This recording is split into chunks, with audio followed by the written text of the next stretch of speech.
জোরে ডাকি Modi cook cook cook cook cook cook cook cook Narendra Damodar Das Modi ভারতের ১৪তম প্রধানমন্ত্রী, যাকে ২০১৪ সালে লোকসভা ভোটে বিজেপির সাফল্যের জন্য মোদিকেই কৃতিত্ব দেওয়া হয় এবং ১৯৮৪ সালের পর প্রথমবার লোকসভায় সংখ্যাগরিষ্ঠতা অর্জন করে কোনো দল। ভদনগরের এক গুজরাটি পরিবারে জন্ম। প্রথম জীবনে বাবাকে চা বিক্রিতে সাহায্য করতেন মোদি। পরবর্তীকালে নিজেও চায়ের দোকান দেন তিনি।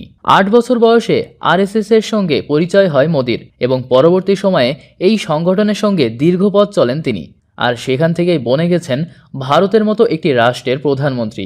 সেটি কিভাবে সম্ভব ছিল সেই গল্প তো জানবই, তবে তার আগের খবর হলো সাম্প্রতিক সময়ে মোদি বিশ্বের সবচাইতে সমালোচিত এক নেতা, যিনি দিন শেষে সাম্প্রদায়িকতা আর ধর্মান্ধতাকেই বেছে নিয়ে দেশ চালাচ্ছেন। হিন্দুদের সুবিধা দিতে গিয়ে মুসলিমদের পায়ের নিচে পিষে মারছেন।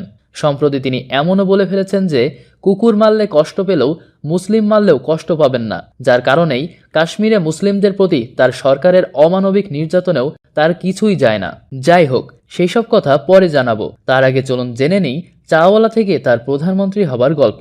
১৯৫০ সালের ১৭ই সেপ্টেম্বর গুজরাটের মেহসানা জেলার নিম্নবিত্ত এক ঘানসি পরিবারে জন্ম নরেন্দ্র মোদির। চা বিক্রেতা বাবার ৪ সন্তানের মধ্যে মোদি ছিলেন তৃতীয়। শৈশবে বাবাকে সাহায্য করতেন বেদনগর রেল স্টেশনে। যাত্রীদের কাছে হেঁটে হেঁটে চা বেচতেন মোদি। ক্ষীণ আলো বাতাস প্রবেশে সক্ষম এমন এক বাড়িতে বাস ছিল মোদি পরিবারের। সেখানে জ্বলতে থাকা একমাত্র বাতিটি নিরন্তর যোগান দিত ধোঁয়া আর কালি। পরিচিত জনদের ভাষ্য অনুযায়ী স্কুলে মোদি ছিলেন ৮-১০টা ছাত্রের মতোই, তবে বেশ বিতর্কিত ছিলেন বটে। আবার ওই বয়স থেকেই তিনি ছিলেন একজন ধর্মপ্রাণ হিন্দু। তার স্বীকারোক্তি অনুযায়ী টানা ৪ দশক ধরে নবরাত্রির সময়ে উপবাস করেছেন তিনি। জীবনী গ্রন্থ রচয়িতা নীলাঞ্জন মুখোপাধ্যায়ের মতে কম বয়সে বিয়ে করেন মোদি, তবে শারীরিক সংসর্গে লিপ্ত হননি তিনি। বিয়ে করার বিষয়টি প্রকাশও করেননি তিনি। এর পেছনে একটি বড় কারণ ছিল হিন্দু জাতীয়তাবাদী সংগঠনগুলোর সম্মিলিত মোর্চা রাষ্ট্রীয় স্বয়ংসেবক সংঘের প্রচারক পদ। গোপনীয়তা বজায় না রাখলে হয়তো ওই পদে আসীন হতে পারতেন না তিনি।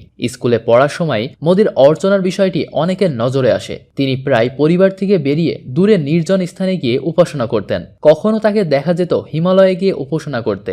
১৯৬৭ সালে চূড়ান্তভাবে পরিবারের সঙ্গ ত্যাগ করেন তিনি। ইন্দিরা গান্ধী জরুরি অবস্থা জারি করার পর রাজনৈতিক বিরোধীদের জেলে ভরতে থাকেন। সেই সময় দিল্লি থেকে গুজরাটে ফেরেন মোদি। পিছনের মূল কারিগর তো আমাদের আজকের আলোচিত চাওয়ালা থেকে প্রধানমন্ত্রী বনে যাওয়া নরেন্দ্র মোদি।